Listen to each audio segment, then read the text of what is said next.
Well, in church, I'm also trying something. You may have noticed this fancy pants piece of equipment up here. If you happen to be online with us live, I'm also going to be trying to see anything that's stated on there. So, other thoughts, spirituality, what comes to your mind, church? There's no totally right, totally wrong answer. There's going to be gems from all of it. Something that brings me inner peace. Something that brings inner peace. Okay, I like that. Actually, the whole state of Oregon is kind of has its own spirituality where you're at Wallowa Lake, or if you're up looking over at the ranger station at Hat Point, you look down there about 6,000 feet, there's the state river kind of winding through there. So Yeah.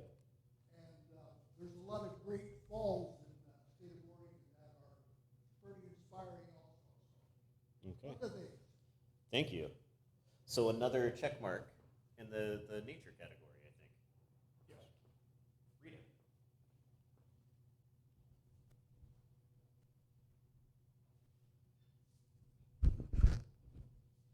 Yes, spirituality is love, and at the other end, there's spirituality of love and the appreciation and seeing how nature is built for us and how our earth was formed and how human is formed, which should be appreciated, and goodness toward it, and realize and appreciate our earth and one another, have spirituality with love, spiritual love with one another, and realize we got what we got on earth that provides us life-giving gift, life-giving plants and food, and clean water. And all of that, there should not be no conflict or no wars. Have that love of spirit in you instead of hate and wars, period. Thank you so much. Thank you, Rita. So I'm hearing a few themes in there. Love, gratitude, nature once again, goodwill. Okay. Anybody else? Yeah. Knowing that despite, some hardships in your personal life and, what's going on in the country and the world and everything, still deep down inside things are going to be okay. Okay. Life is a blessing, it's a treasure, and it should be honored. Hopefulness, it sounds like. Yeah, an appreciation for what is going well. These are great. Thank you. Now, if you look in your bulletin, you'll see in the people's testimony a quote that we did not read earlier. I actually asked Walter if I could read it, because I find this to be helpful. I think it may be helpful to you. But once again, your mileage is going to vary. There's no right or wrong on this. Spirituality can be a bit nebulous. So this quote is from the Benedictine monk, Brother David Steindl-Rast, in his book, The Music of Silence. He says, "Sometimes people get the mistaken notion that spirituality is a separate department of life, the penthouse of our existence. But rightly understood, it is a vital awareness that pervades all realms of our being. Someone will say, I come alive when I listen to music, or I come alive when I garden, or I come alive when I play golf. Wherever we come alive, that is the area in which we are spiritual. And then we can say, I know at least how one is spiritual in that area. To be vital, awake, and aware in all areas of our lives. That is the task that is never accomplished, but it remains the goal." Now, I appreciate this. I want to be vital and awake and aware in all areas of my life. Now, I'm going to point out that this conflicts with how a lot of us view and talk about spirituality.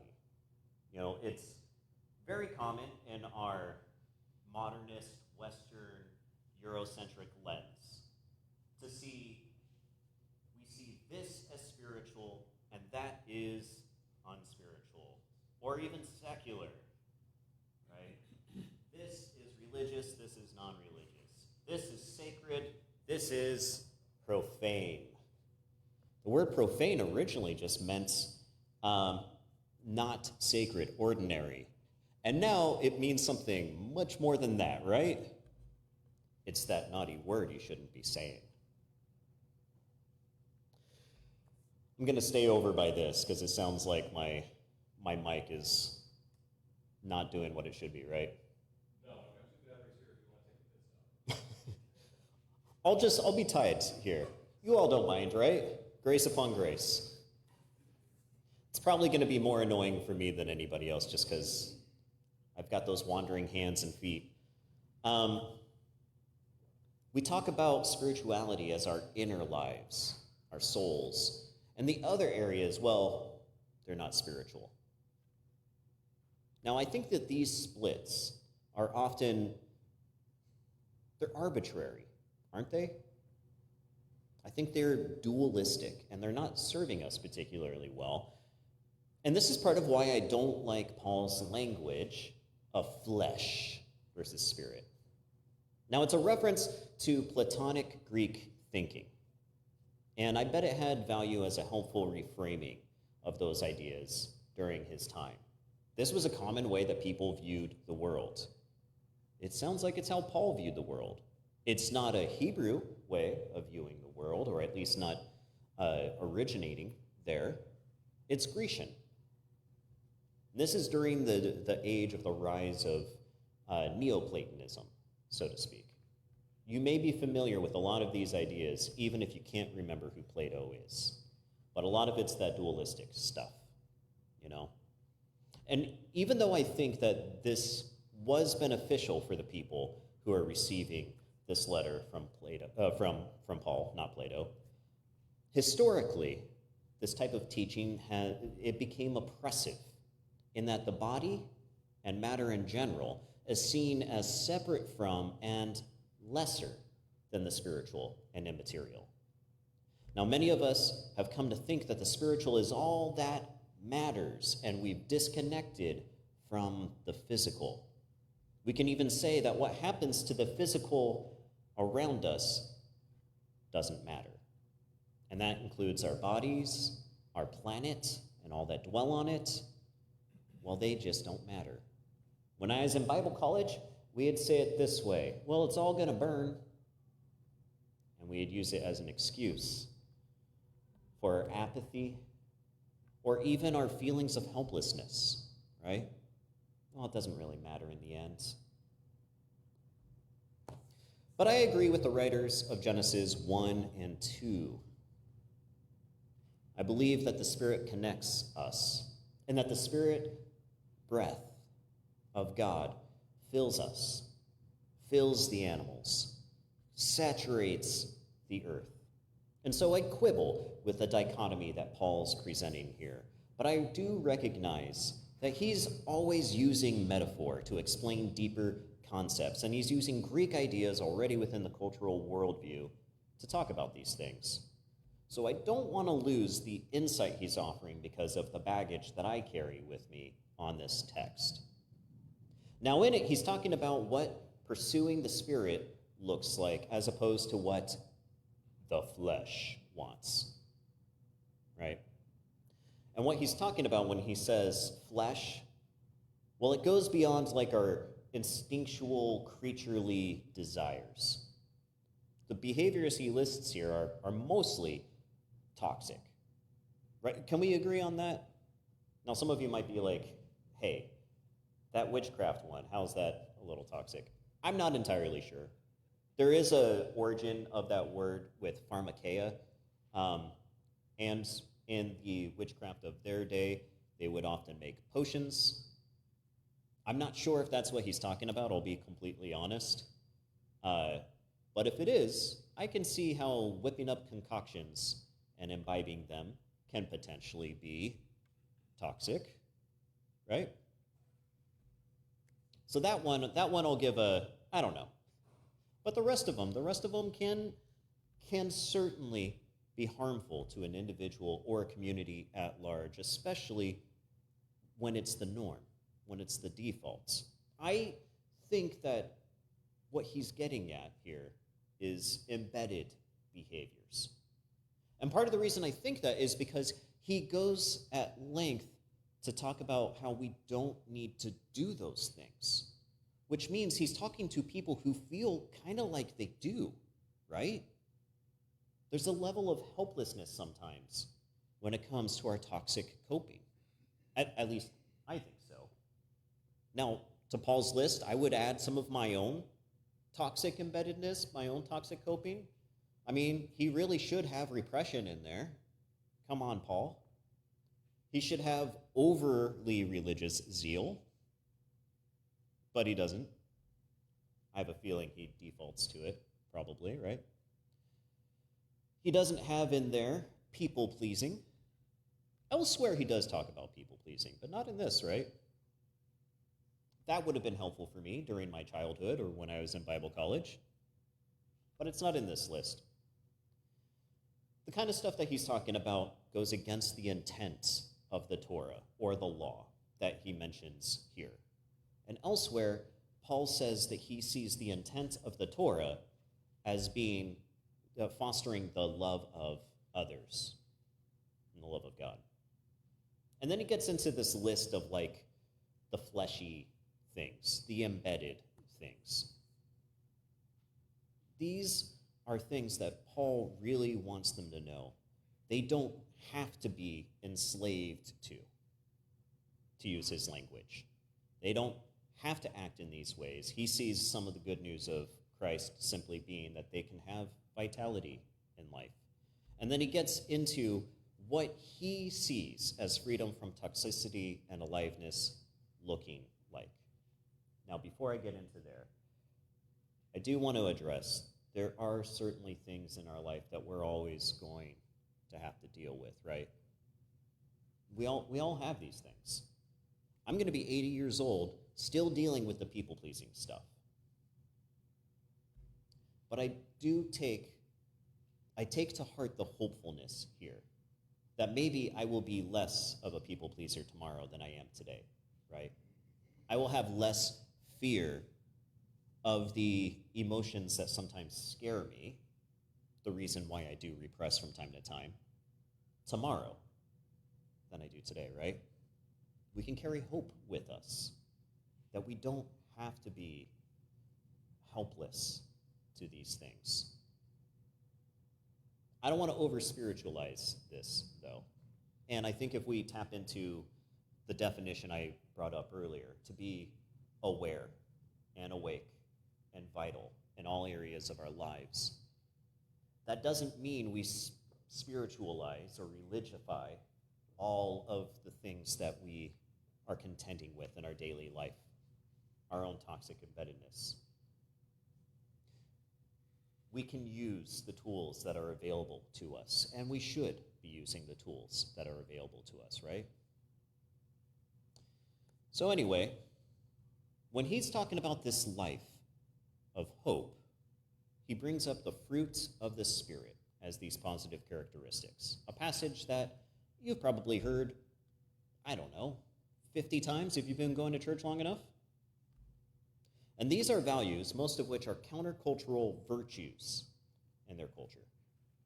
Now, I'm saying this for this reason. A lot of Christian ethics are built upon passages like this. This passage is important for the shaping of that for 2,000 years. But that's because these are counter to the virtues that were propped up in the Greco-Roman world. Were any of you like Greek mythology buffs at some point in your life? No? Am I the only one? Am I the only one who read like the Iliad and the Odyssey and was like, this is fantastic? Okay, thank you, Nikki. Wow. Come on, they have dragons in them and Pegasus. Hercules, right? Okay. Well, a commonality in the Greek virtue plays and stories are that they're meant to teach points, right? And the points they're often teaching is, hey, be very proud, but not too proud. Don't be so proud that you do stupid things all the time. Also, be really strong. Have you considered being really strong? And, be really brave and courageous. Also, a good planner. Be a great planner and strategician. Be really smart. All of these things are very useful in what area of life to the ancient Greeks and then the ancient Romans who are being talked to in this day and age of Paul's letter? Well, for the men, those are the traits that they want to foster for good soldiers, right?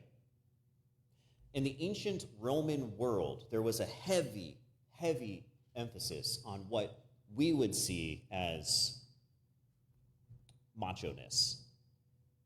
To be a Roman male who is respected, you embody these characteristics.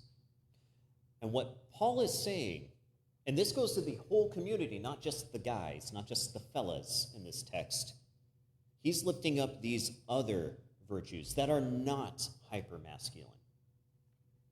Okay?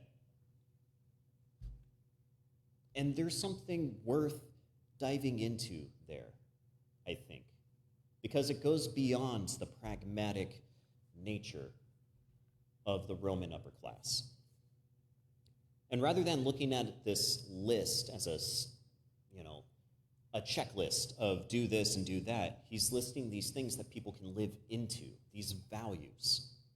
And Paul says, if we live by the Spirit, then let us also be guided by the Spirit. And I think this is the challenge here. To be guided by the Spirit requires some sense of awareness and awakening and intentionality. That we know why we do what we do, and we act in accordance to our values on purpose. Now, I hold the conviction that God's Spirit connects us all, and there's nowhere that God's Spirit is not. And so I view spirituality as intentionally fostering connection. This is going to be one of those themes that comes up for me a lot. We're always going to be talking about connection. I view anti-spiritual behavior as that which attempts to numb or ignore our connections. And the Spirit is always calling us toward what is best for all that we are connected to. And often we don't want to act on what is best for all. Many times we do, but there are those times, right, where we know that what's the right choice is going to hurt, or it's inconvenient. There are so many times that I know here's the right thing for me to do, but I don't want to stop my car, right? I know so-and-so could use a visit, but that friend of mine, they're just going to chat my ear off. And I don't want to care about the fact that they might be feeling lonely and isolated. I kind of just want to get my work done, right? It's going to cost me something, but it's the right thing to do. It takes effort also to learn new or better ways. And honestly, toxicity can be hard to resist, even when we know it's hurting us, even when we know it hurts other people. But I find hope in this passage, because we are free to cultivate the fruit of God's Spirit, to look at our behavior and seek to be growing in love, to seek to be growing in joy and peace and patience How many times have you wished that the folks around you were growing in patience? As a parent, this is one of those ones that I'm working on fostering and cultivating. Because I have two incredible little kids, and they're also children who act like children, appropriate for their age. And sometimes I don't have the patience that I want, right? We are free to seek to be growing in kindness. Every time I'm on social media, I am very much aware that most of the Christians that I'm encountering are not seeking to be growing in kindness. But what if we were, right? And generosity, faithfulness, gentleness, and self-control. And this is my hope for this series that we're undertaking. We're going to be brushing up on some of our spiritual practice skills. And once again, to quote Brother David, when it comes to spirituality, to be vital, awake, and aware in all areas of our lives is the task that is never accomplished but remains the goal. And we don't foster spirituality just for our own sake, although it does benefit us. And we don't, like far too many people, foster spirituality to make ourselves look better and to look down on others. That's toxic. To be intentionally spiritual is to be intentionally aware, intentionally awake, intentionally alive, and to pursue that in all areas of our lives. And a spirituality concerned with honoring and following the leading of the pneuma spirits builds greater intentional connection between us and God, between us and each other, between us and our neighbors. And this is important. I believe that it does indeed build deeper connection to ourselves as well. It is my conviction that our most connected selves are our most loving selves, and our most loving selves are our most alive selves. And the fruit of the Spirit are both the results of pursuing this aware, awakened, and alive connection of the Spirit's leading. And I think it's also a nice starting metric for evaluating our connection, right? There's probably a chance that I read one of those and you thought, I kind of do want to grow when it comes to that, right? And so this is my hope for us, that we live by the Spirit.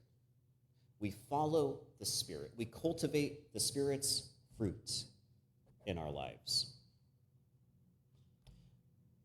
And while so many folks who deeply, claim and lift up their own spirituality, I think this is something that is best honed in community. We'll talk about plenty of things in the future that are going to be well practiced on your own time, in a prayer closet, to use some old-timey speak, or up on a hilltop somewhere. But there's also a lot that I think is good for us to practice with one another. All right? And with all of that said, church, will you pray with me? Holy God, you fill us with your Spirit breath.